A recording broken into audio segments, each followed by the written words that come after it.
听着，放我杀你们了啊！主位，这是什么意思？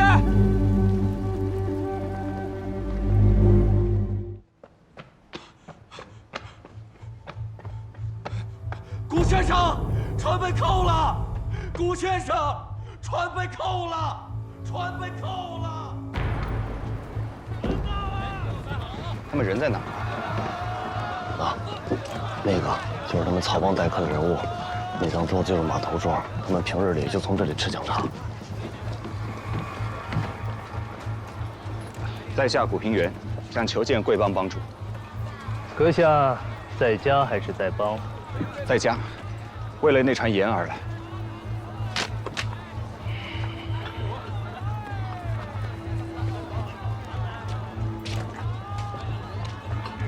没事吧？没事儿。要真有事儿，我学赵子龙7进7出也把你救出来。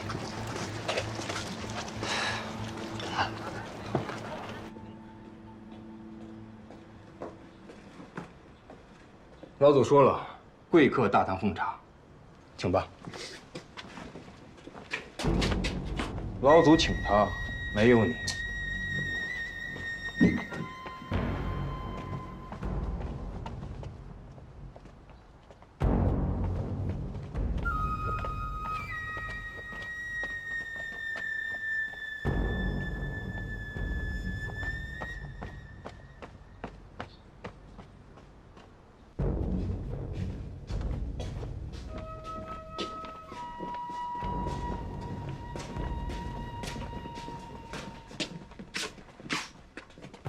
请。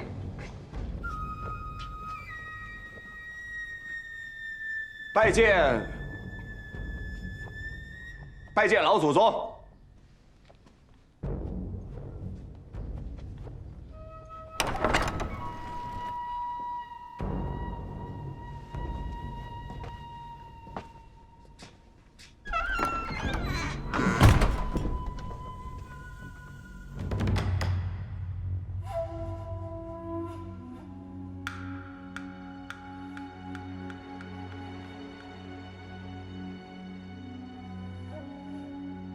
这船盐是你的？是啊。贩卖私盐，这个罪过可不小啊！这是官府的事，贵帮有话直说。痛快！曹帮运河上几十万的弟子，最近也是少吃无穿，挺苦的，所以想找老板借点钱花。咱们有2个办法，你选一个。往后你再运私盐，利润上，我们曹帮要多分3成。我们会保证把你的船顺顺当当的送过去，大家做一个长流水的朋友。要么就简单一点，你拿出2000万两银子，把你自己的命买回去。明着绑架呀？不怕我报官吗？报官？如果贩私盐这事，不怕见官的话，你就报嘛。那我也告诉你，钱我1分都不多加，你要绑就绑吧。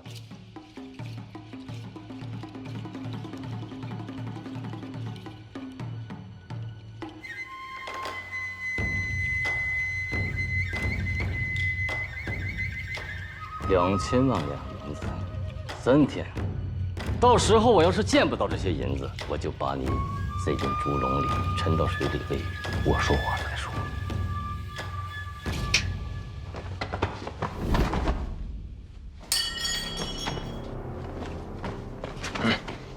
老祖有老祖的规矩，闯法堂，不想活了吗？我管你什么堂！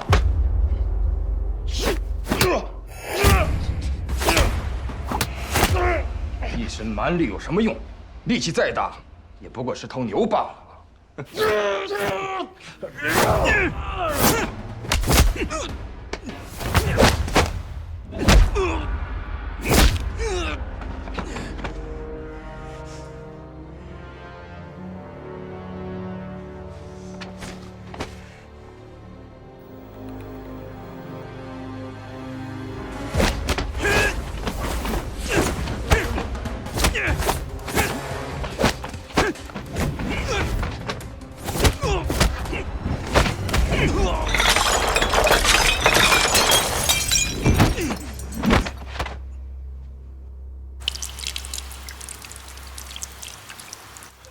大奶奶，顾先生被扣了！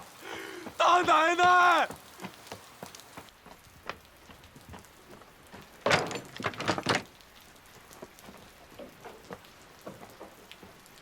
好家伙，你要干嘛？全武行啊？你怎么还不换衣服？跟个老太爷一样。我为什么要换衣服呢？你没听黑子说呀？他们把你女婿给绑了，还要2000万两银子，哪儿找去啊？你快去把衣服换了。哎，你接手单刀还在不在？就咱爷儿俩杀上门去啊！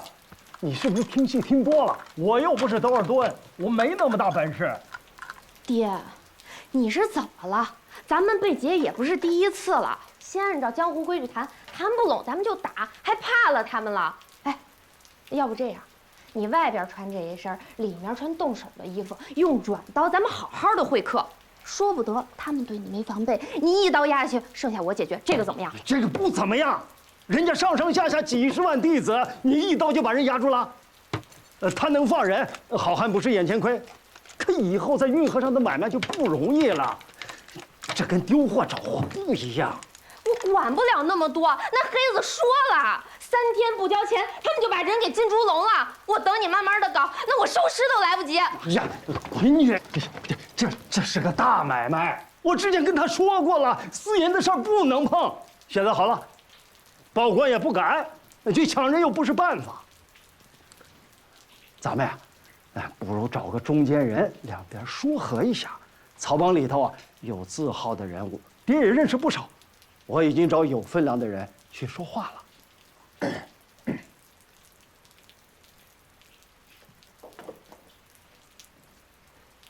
你进来干什么？你不好好的养伤？我走的时候，古平让我去请个人去救他，人我去找了，但他不在。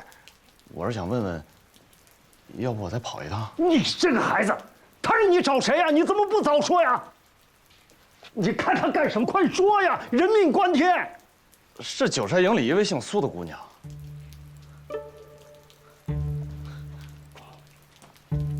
你瞧不起我？你瞧不起我是不是？姓苏能救他，我救不了他。你走不走？你不走我走。你进来！你快去呀！关键你能不能像个人样？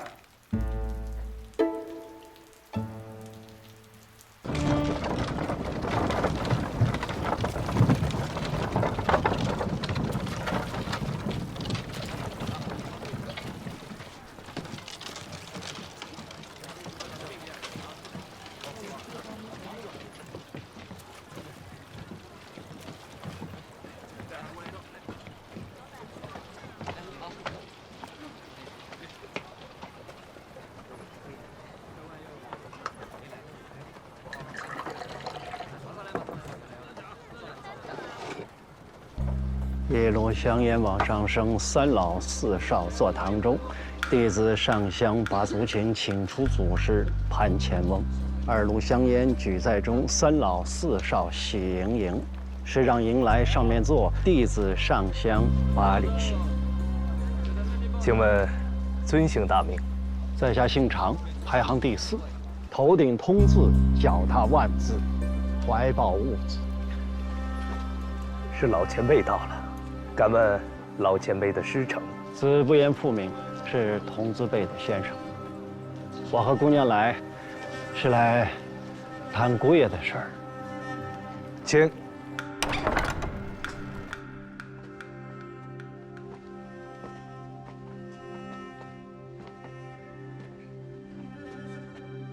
贵老大，常次有礼了。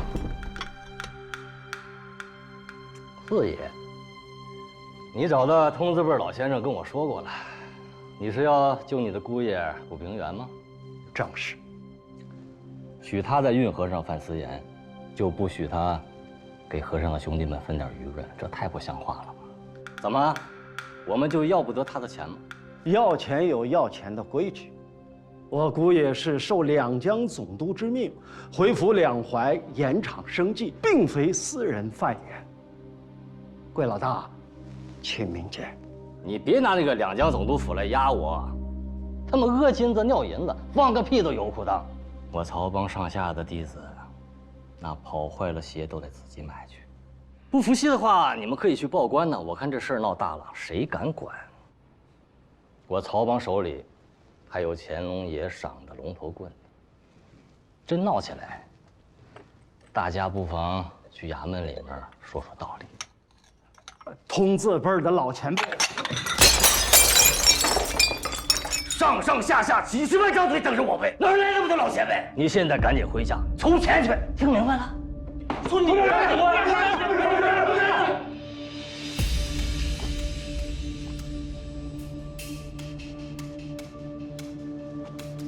咱们还是先回去吧，这事儿不好办。你看到了，这不是你来的地方。走。我夫君他还好吗？他好不好，那得看你准备的钱多不多了。哎，我这儿有一个价值100万的簪子，我先把它压在老大这儿，你们能让他吃得好一点吗？哎呦，闺女，不行啊，那是价值100万的簪子，我还真没见过，拿来我瞧瞧。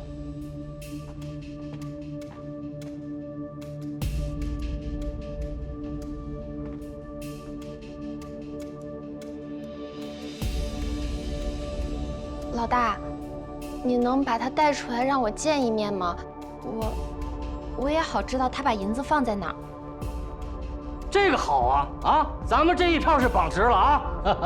来呀，把那姓谷的带过来。是。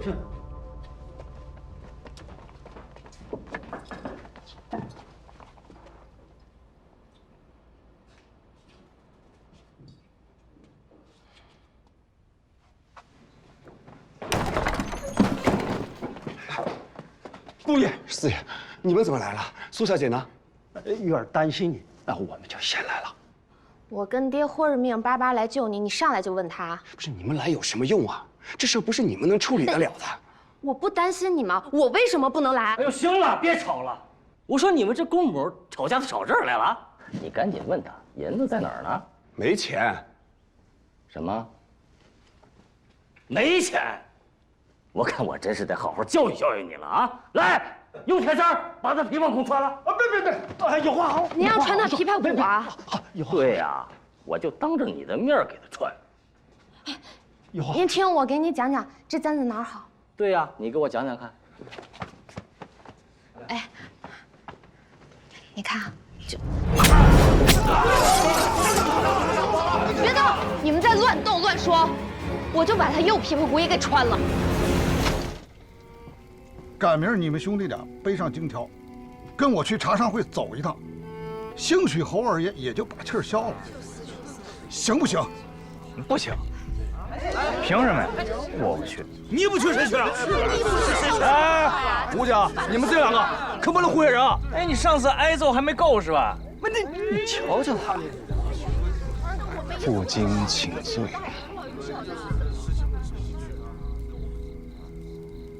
行啊，这金条我也背得，错我也认得。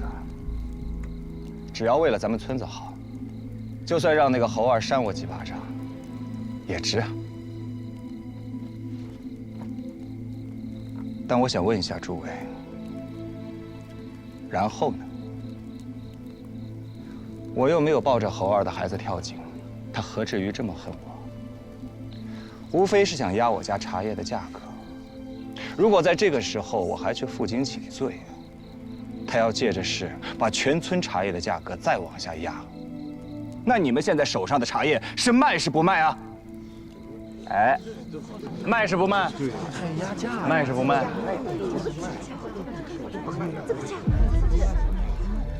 今日我和我弟把城里的茶叶店都跑了个遍，现在市面上1等的银毫卖1斤3吊3，这么高，这么高。 2等的卖2吊，就算是3等的茶，也可以卖到1吊7。但那侯二，他一张嘴就要用1吊3的价格来收我家最好的茶叶，这中间的差价全部进入到他的荷包里去了。哦，咱们每天在这里辛辛苦苦的种茶，累死累活不眠不休，就是给他姓侯的发财吗？侯二也太不是懂事了！回头再来惨烈，一顿棍棒弄死他！这，顾大，你也别说那没用的，你就说现在咱们怎么办？天下的茶商又不是都死绝了，区一个茶商会，他是朝廷啊，他是官府吗？他能一手遮天吗？我们徽茶的大客商，有京城的，有内蒙，有西北的，这些销路我全可以包办。但在这个时候，我希望你们可以信任我，咱们可以做到共同进退。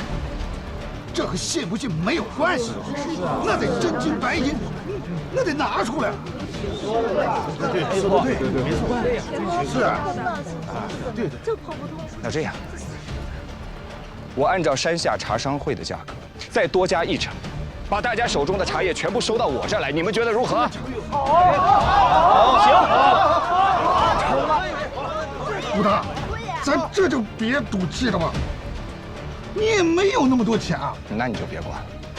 那诸位，咱们说定了，诸位再等我几日，咱们现银交易。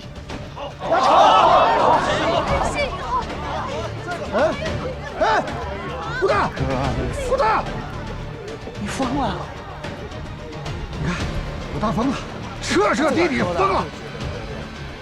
哥，我说你怎么又发疯了？你刚才那话你不能那么讲啊！那我应该怎么讲？我想了一路，我有办法。你问我，你说什么办法？你要我说啊，你逃了吧。这金条我们不背，他自然有别人去背。你听着，明天早起跑一趟山西，带2个伙计，帮我送一封信，找靳大奶奶，跟她说，问她借点银子。你拉饥荒啊？那借人家多少合适啊？5、6万两。你别折腾我，明天这金条啊，我背。哎。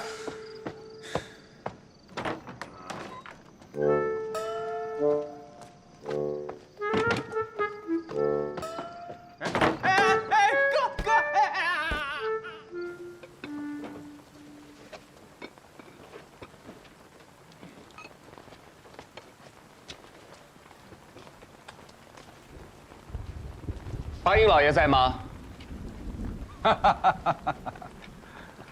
毕八英，这位先生客气了，有什么见教？知道八英老爷一直在徽州和草原两地做茶叶生意，我就是本地茶商，带了一些我家的样茶过来，希望您看看。山不转水转呐，啊！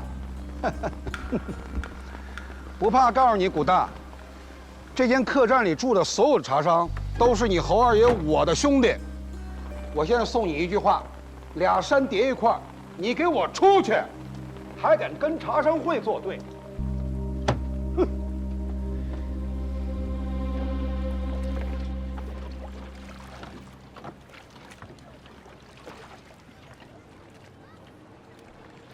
安徽茶商公会胡玉泰在此恭候李兄。哈哈，吴老太爷，李兄，请。安徽今年1等的瓜片、银蚝、猴魁，全部照价全收。太好了，您一来呀，我就算心稳了啊。不过呢，这次请您来安徽茶商公会呢，还有个不情之请，还望您多多成全。万茶大会，哎，正是。这回呢，安徽无论如何也要我个头筹。哎，诸位，坐。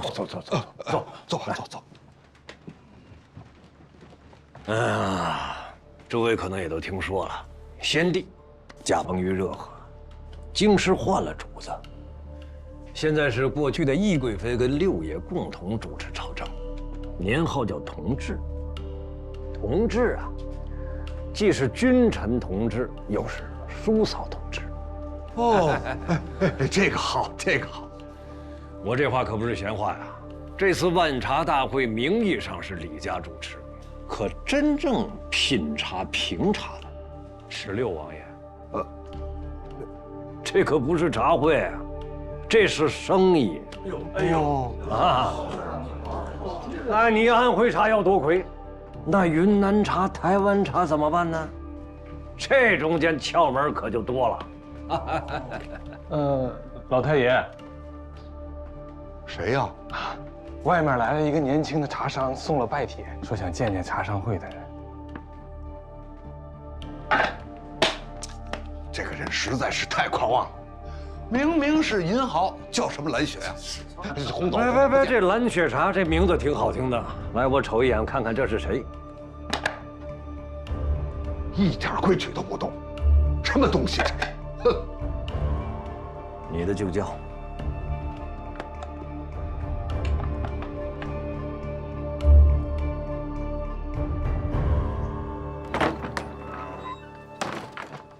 我们老太爷说了，没工夫见你，正陪客人谈事儿呢。来，原帖奉还，请回。哪里来的客人？古兄，李钦兄，我就猜到了，想必就是你。行，别在这儿说，先走。你怎么刚到安徽来就得罪了那姓胡的家伙呀？那老东西是个死脑筋，他眼睛里能夹你。你听我的，找个时间，我想办法帮你俩说和。你这次是随你爹一起来的吧？在山西的时候，我把他得罪得死死的，指望着他来帮我，算了吧。也是。那这样，我还认识一些当地的茶商朋友，我自个儿掏一笔钱，让他们把你那些茶叶收购了。总之不能让你亏了吧？有你这句话，我已经铭珠肺腑了。哎呀，这是我家这蓝雪茶呀，那可是千古的美女。要是只混迹在庸脂祖粉里边，我觉得未免太可惜了。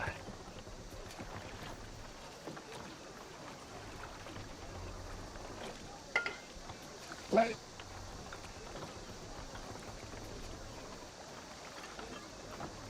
蓝雪，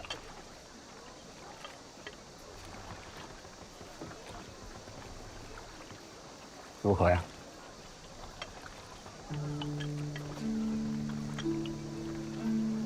天姿国色，果然是知己啊，肯说真话。可能有什么用啊？北京的茶商都听我爹的话，你又把安徽的茶商会给得罪了。这么好的茶真是可惜，或者卖给那些蒙古人啊！蒙古人已经给我得罪完了。这怎么到哪儿都得弄得鸡飞狗跳的呀？你以为我想啊？我现在就是个茶农，我一家老小等着卖茶叶吃饭呢。那些收茶的吸血鬼把价格压那么低，那我怎么办？任由他们欺负？我看你是没路走了。我也想明白了，可能我这辈子就是没路走的命吧，我早就习惯了。你说你家主持的那个万茶大会，我这蓝雪茶能不能多亏？能啊，蓝雪夺魁，你这多状元，画马游街，高官得坐。哎呀，我看你这美梦做的是真好。你信不信我一脚把你踹湖里去？就知道讽刺我。哎呀，不过说起来，你要真的想进我们家那万茶大会，我可以想法子把你送进去。不过再往后的，我就帮不了你了。反正我没路走，我也不怕，就指着你了。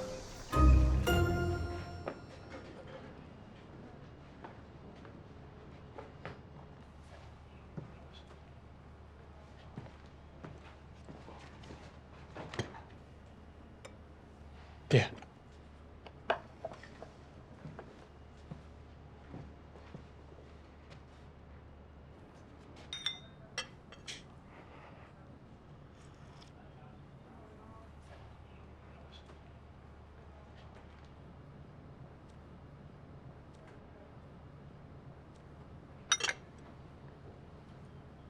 这是哪儿来的？爹，这就是那个蓝雪茶。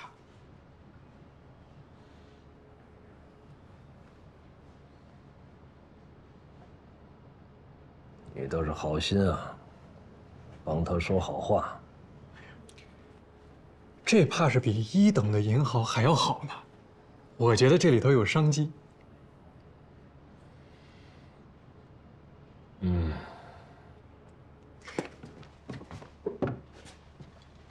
我觉得呀，那姓胡的老头他也太霸道了。这么好的茶，就因为不合他的心意，说不要就不要了。要我说呀，咱们要是每年能把这蓝雪茶都放在咱们自个儿的茶行里，那岂不是？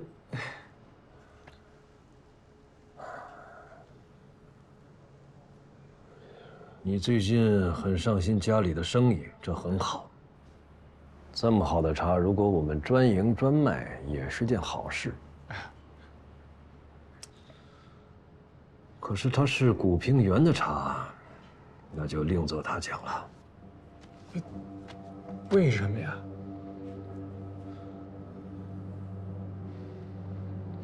我问你，如果我们拿了他的蓝雪茶，他会怎么样？我谅那姓胡的也不敢跟您闹翻呀。咱拿就拿了，他敢得罪李家吗？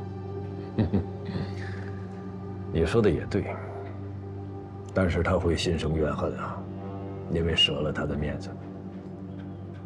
假如我们的敌手这时候跟他勾搭，那立刻就反了，我们多年经营的关系那就没了。再说他这个茶，一年有多少产量？我们几百家店铺啊，难道就靠它来维持度日吗？假设这些都不存在，我这么做，岂不是鼓励了像古平原这种哗众取宠的年轻人的气焰？有朝一日，他会不会跟我们平分利润，或者是干脆自己拿走卖，不跟我们合作了？这就像是项羽见到了秦始皇一样，想取而代之啊，很有这种可能。野心这个东西啊，它就像是心里的一团火，着起来容易，扑灭就难。人世间啊，规矩是第一位的。什么叫规矩？我是爹，你是儿子，我见客人坐着，你就得站着。如果连这个都没了，还做什么生意？